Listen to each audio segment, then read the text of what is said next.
Hi, it's Linda Jane Green, and I'm here to spend some time with you again. I mentioned earlier in another video that I did that I did have a traffic review today. It's always nerve-wracking for me to do that because I have to, well, they have a template, and they want me to put my ad on a template, and then they have a spreadsheet of where they want the metrics to go that's in my back office for Facebook. And we discussed the click-through rates, the cost per click, if I'm average or above average for people looking at the ad and clicking through on the link to see more. They have how many people have looked at the ad in the back office of Facebook with the ads managers. So I'm still learning the traffic ad schematics and the metrics and how to get things going. I had an ad out before, and the last ad review I did, they asked me to change the photo, the picture, but leave everything else the same. And then we could kind of see how did it change. Did people like it more or less based on the metrics after having changed out the photo? And it turned out people like it more. I have more comments. I have more interaction based on that ad. So it's going well. And the metrics worked out better too, that my click-through rate increased. More people are looking at the ad and clicking through to my blog post that it's linked to. And the cost for clicks for each click went down. So I did good, high five. And everything worked. I had everything available on my desktop that they needed to see. And so I was able to share my screen. They were able to see it. Last time when I was doing the sharing of my screen, they couldn't see the numbers and things very well. It was too small. So everything was ironed out and worked out really well this time. So I'm glad for that. That's always difficult for me with the technology to see if everything's going to work out okay or not, and it did. So, and then the ad is running still. I'm keeping it the same. They suggested keeping it the same, and I'm going to do that.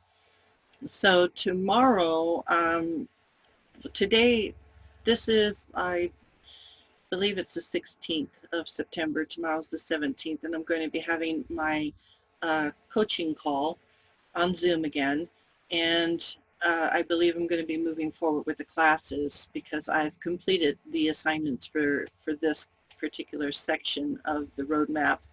They wanted me to have my traffic ad reviewed live, which I did, and then they wanted for me to sit in on other people having their traffic ads reviewed, because you learn quite a bit just by sitting and watching other people be critiqued. So, and I've done that, plus I've gone through the courses. So now I'm ready to move forward from here.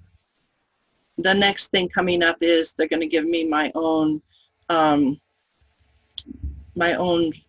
web page, blog site, and I'm going to be, I got a fly bugging me. Sorry, I don't know if you can see it or not, but it's annoying. So I have a blog post for myself that I'll be putting on my own blog page.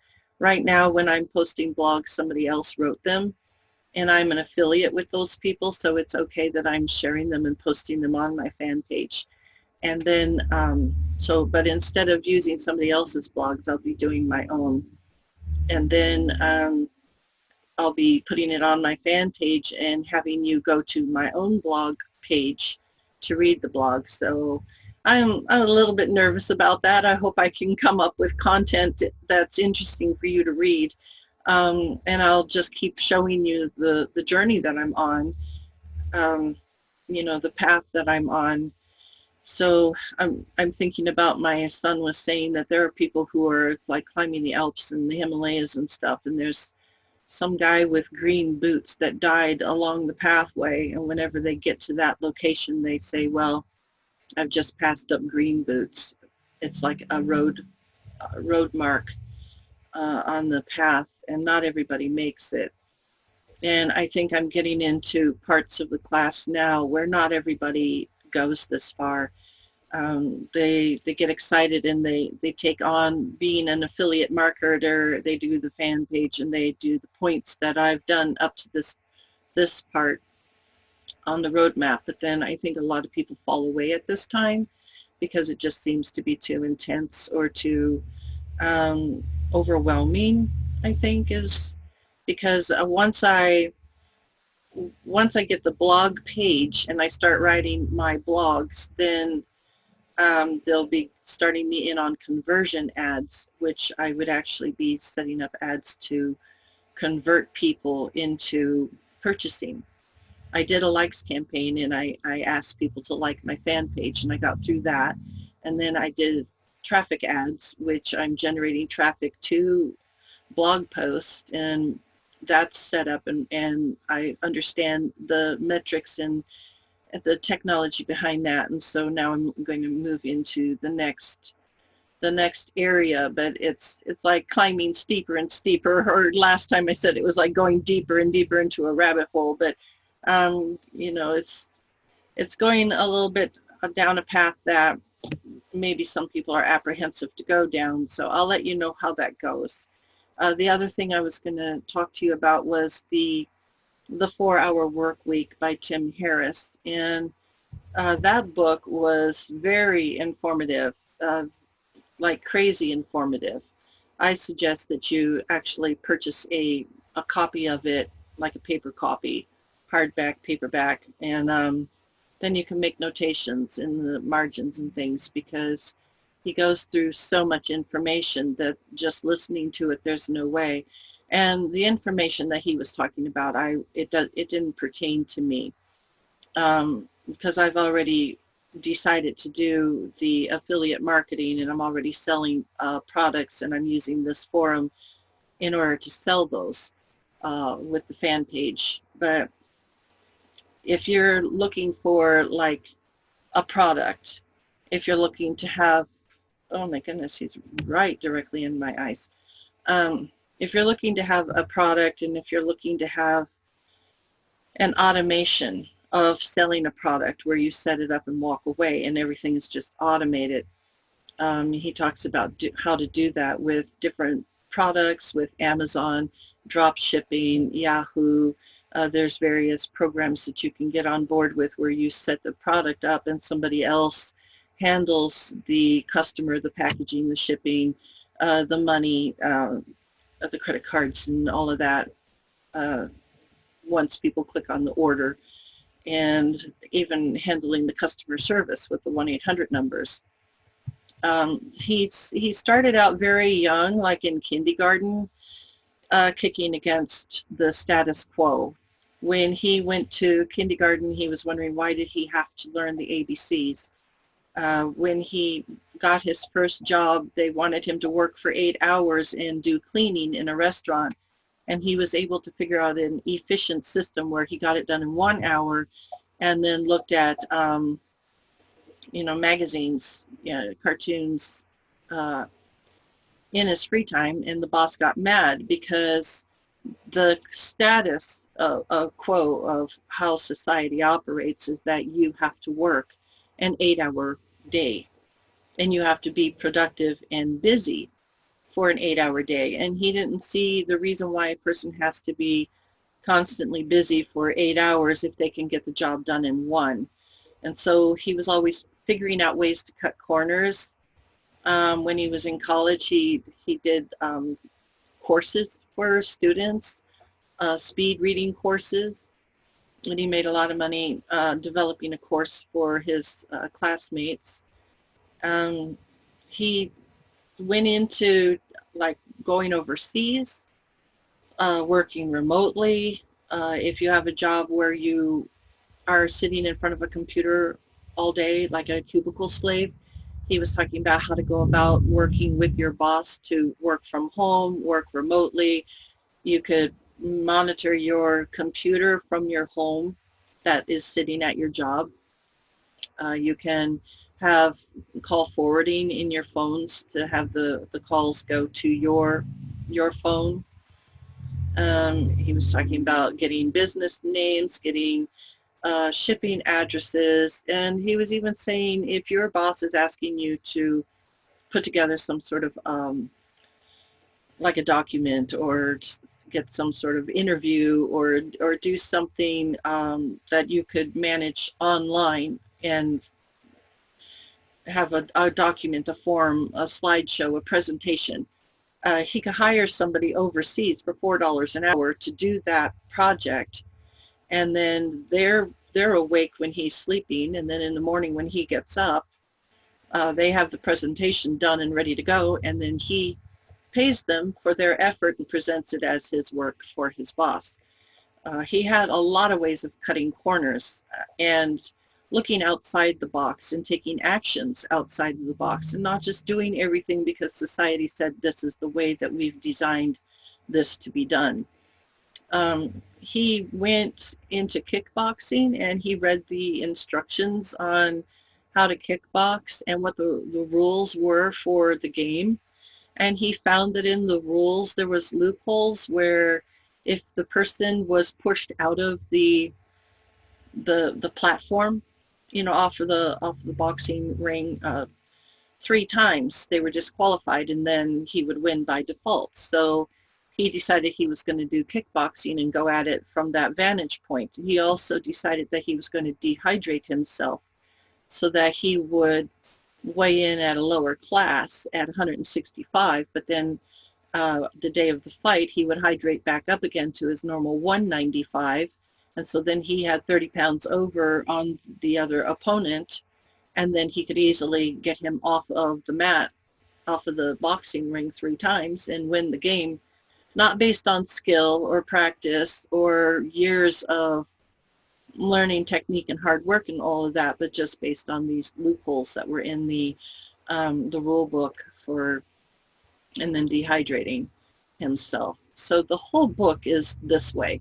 The whole book is talking about what he did that was very radical from what would be standardly expected or accepted, or what everybody else has decided is acceptable as a way of living life.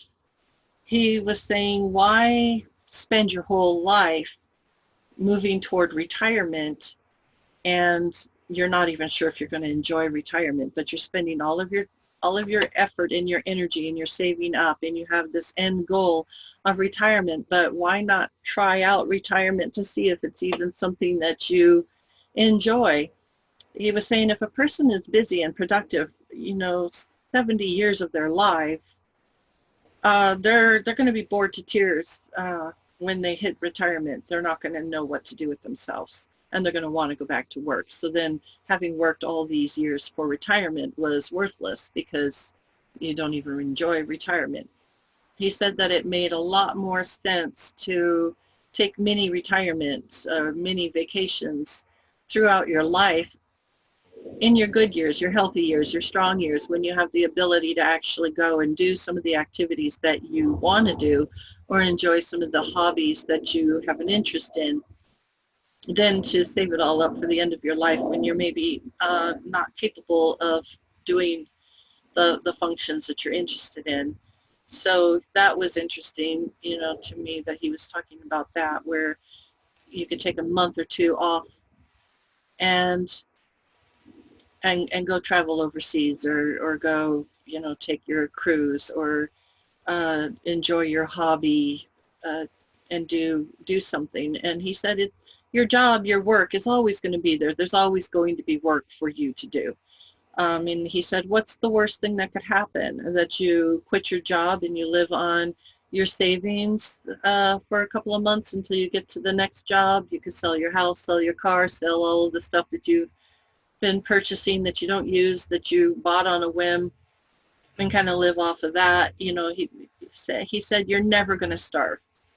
You'll figure it out. There's always a means. But he felt that having the adventures and the experiences and having the life experiences and the vacations to recoup and to re-energize yourself and have life have meaning was more important than just working to pay bills and then retire.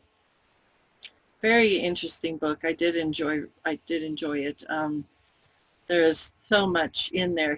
He gives you addresses and websites and links and how-tos on how to set up different drop ship and how to make phone calls. He was saying if you have to phone somebody that is like a CEO of a company, he said call them between 6 and 6:30 or 8 and 8:30 or 6 and 6:30 at night, 8 and 8:30 in the morning. He said that way you're bypassing the gatekeeper, which he's meaning the secretary that's answering the phone to kind of gateway through to keep the CEO from having unnecessary phone calls.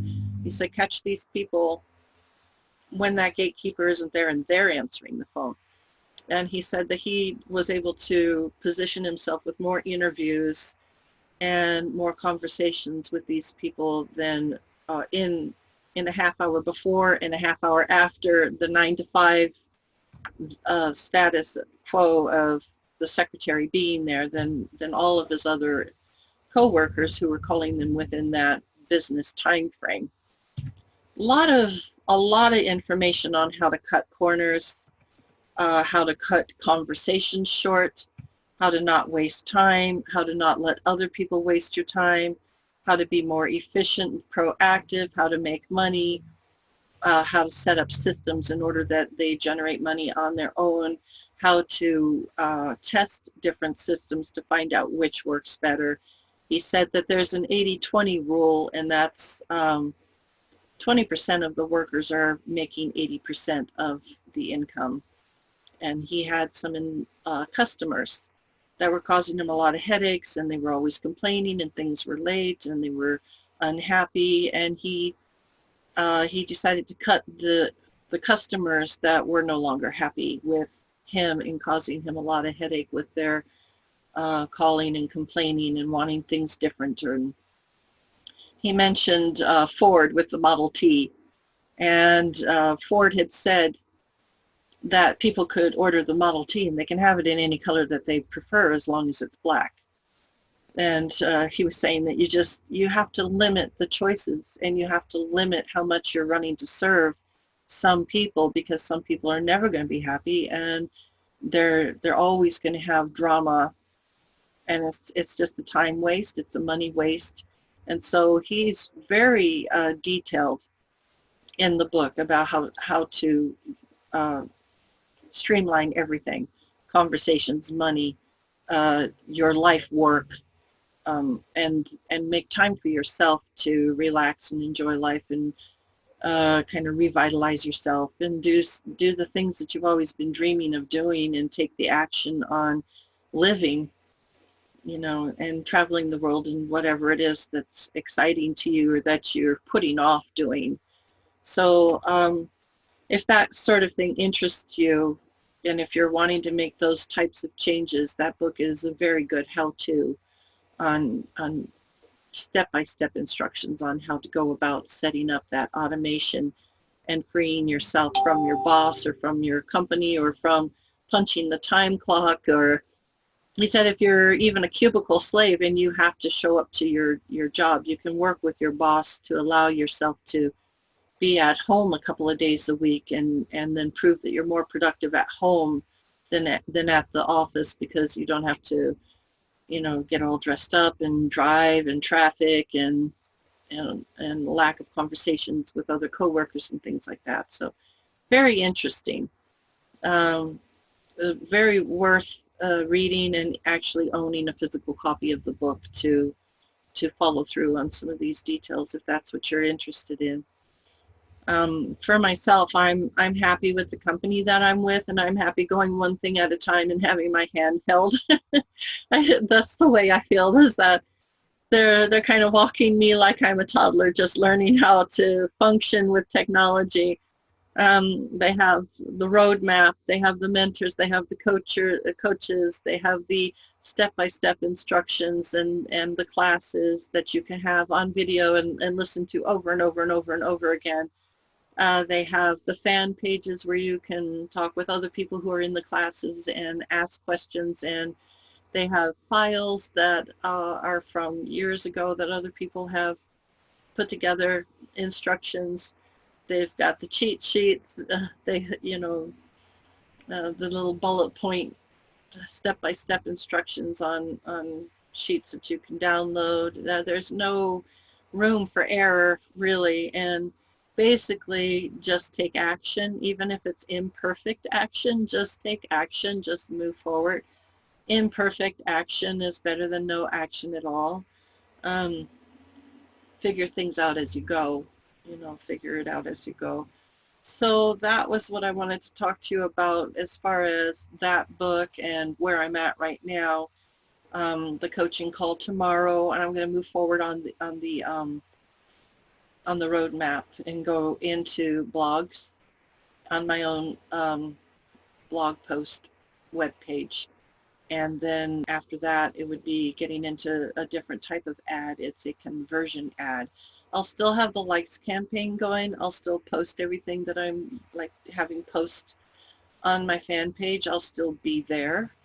But I will be learning another skill to add into the skills. I remember one time I said it was kind of like juggling plates, and just juggle as many as you can without breaking them and having them fall. And I feel like, okay, they're adding in another plate for me to juggle, because I'm doing the fan page, the likes campaign, the traffic campaign, and then now I'm going to be writing blogs. And then once I have that set up, then they're going to add another plate of conversion ads. So it's exciting, though, and I just want to tell you that I am still very excited about the journey, because we still have COVID here.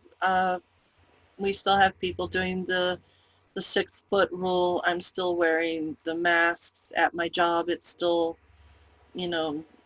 screening people and having, like the door locked. We're on lockdown still. I have 24 residents that I take care of, and I'm wearing masks, and they're all on lockdown. We're still not having moving around, like going to restaurants and going to pedicures and manicures and what have you, whatever people are used to, going to movie theaters and things like that. We don't have those things open. And so I know, being the type of person I am, I don't sit still very well. I have to have something to do. Before I started doing this fan page and these classes, I was refurbishing the furniture in my yard. So I was sanding and painting and staining, and I fixed an andiron jack chair. I sanded and primed and painted a glider swing. I made a fire pit for my yard, and with stones and pebbles and marbles, and I was busy because COVID started in March, and I didn't start this fan page until May. So for the first 2 months, I did the glider swing and andiron jack chair. I painted my cabinets in my bathroom and the vanity in my bathroom. I wallpapered in my house, and then I made the fire pit surround, and then I made a matching surround for the bird feeder, and I just can't sit still. It's just not in me. So having this is a mental stimulation. I'm learning something interesting, and it's a skill set that I can carry with me the rest of my life. And the more I learn, the more I could maybe switch. It's kind of like two trains running side by side, or a train running on a track with another track next to it. I might be able to switch tracks, so that I'm not running up and down the hall and taking care of 24 patients for 13 hours a day when I'm 70. Because the retirement age for America is, if you're going to get your full, complete benefit, and that's assuming Social Security is still there with all of the, well, I'm not getting into politics, but, healthcare and Social Security and all of that is if you've paid into the system and if the system still works. and I'm 59, so we're talking about 11 years from now. Who knows what that's going to look like? And I do not want to be a nurse running up and down the halls and taking care of 24 people 13 hours a day, juggling the things that I'm juggling until I'm 70. So that's why I'm doing this, is to have something to do to keep my mind busy and to keep me out of trouble. But also it's going to possibly generate an income that would replace my current income. So, and there's that hope, you know, that's why I keep moving forward, is because there's that what if, that imagination of, what, you know, this could be something. So I'll keep you posted on how it's going. And if you want to join me, go ahead, you know, just click the links for the posts and the blogs and the learn more, and it's all there set up. They call it a funnel. So if you click onto the blog post, or if you click onto the learn more at the top of the fan page, it will send you to another page, and then the offer for the Attraction Marketing Bootcamp is there. It's not a camp, like a boot camp physical place that you go to. I know it says it's a camp. What it is you put in your email address, and then for 10 days, each day you get a video, an educational video in your email. That's what it is. That's what the boot camp is talking about. It's not a virtual boot camp. It's not a physical camp. It is an email that comes into your inbox. For 10 days you get a new one each day if you sign up, and it's free. And then if you like that, then you can see if you want to go further. It's up to you, you know. But I'm doing it, and I'm going further down the roadmap. I'm like 63% of my way down. So, and I'll keep you posted on how things go, and I'll still be here. So I'll catch you later. Have a good day. It was nice hanging out with you again. And you know, if you have a question, or if you want to comment, or if you want to, you know, say something to me, go ahead and post it in the comments, and I'll definitely answer you. Thank you. Have a good day. Bye-bye.